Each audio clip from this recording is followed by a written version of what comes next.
ایرانی جارحیت کے جواب میں پاکستان مدبرانہ حکمت عملی اپنا کر نہ صرف ریاست مخالف قوتوں کو منہ توڑ جواب دینے میں کامیاب ہوا ہے، بلکہ پاکستان نے دنیا کو ایک بڑے حادثے سے دوچار ہونے سے بچا لیا ہے۔ دنیا نیوز کی ایک رپورٹ کے مطابق 17 جنوری کو ایران نے اچانک بلوچستان میں راکٹوں سے حملہ کر دیا، جس سے 3 معصوم پاکستانی شہری شہید اور 2 زخمی ہو گئے۔ اس حملے نے پوری دنیا بالخصوص پاکستان کو حیران اور پریشان کر دیا، کیونکہ پاکستان اور ایران کے درمیان ہر طرح کا اور ہر سطح پر سفارتی اور فوجی رابطہ رہتا ہے۔ ایران نے بغیر کوئی اطلاع دیے پاکستان کی سالمیت اور علاقائی خود مختاری کی کھلم کھلا خلاف ورزی کر دی۔ اس اقدام کے بعد پاکستان کا امتحان شروع ہو گیا۔ پاکستان کو ایک ایسے وقت میں ایران کے اس اقدام کا جواب دینا تھا جب مشرق وسطیٰ میں صورتحال پہلے ہی سنگین تھی اور ایران کہیں نہ کہیں سے اس صورتحال کا حصہ ہے۔ سپہ سالار جنرل سید عاصم منیر کو جہاں ایرانی اقدام کا جواب دینے کا فیصلہ کرنا تھا، وہیں اپنے عوام کو بھی مطمئن کرنا تھا جو ایران کے اس اقدام پر شدید غم و غصہ میں تھے۔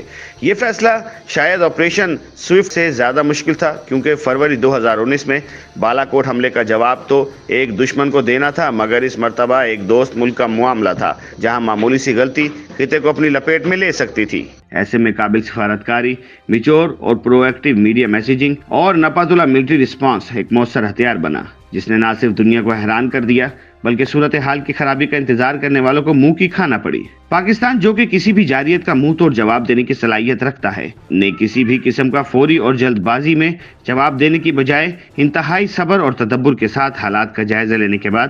سفارتکاری کو فوقیت دی اور بین الاقوامی قوانین کے مطابق اپنا احتجاج ریکارڈ کروایا۔ ایرانی اقدام پر غصے میں سیخ پا عوام کو میڈیا کے ذریعے بڑے ہی میچور طریقے سے پیغام دیا گیا کہ پاکستان کسی صورت بھی اپنی خود مختاری پر کمپرومائز نہیں کرے گا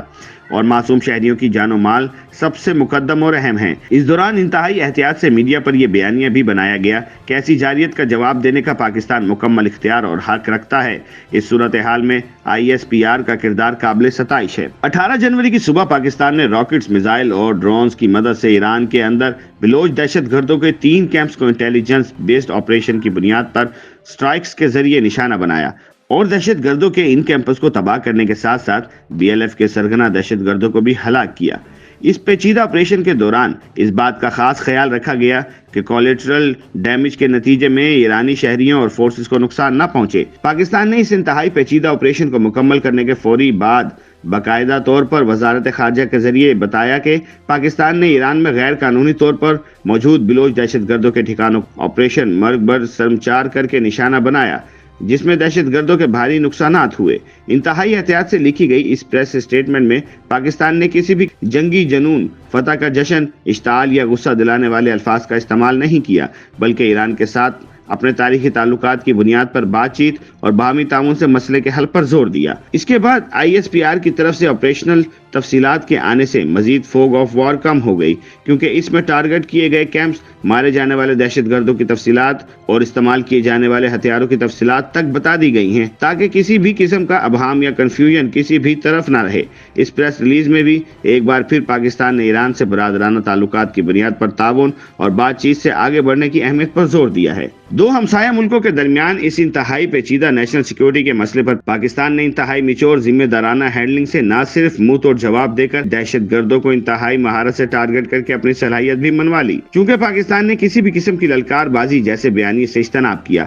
YouTube پر گوگلی نیوز دیکھنے کے لیے youtube.com کی سرچ بار میں گوگلی نیوز TV ٹائپ کریں۔ گوگلی نیوز کے پیج پر سرخ رنگ کے سبسکرپشن والے بٹن پر کلک کرنا نہ بھولیے۔ YouTube پیج پر اپلوڈ ہونے والی ویڈیوز سے باخبر رہنے کے لیے بیل آئیکن پر کلک کیجیے۔ آپ کو ہر نئی ویڈیو کے بارے میں نوٹیفیکیشن موصول ہو جائے گا۔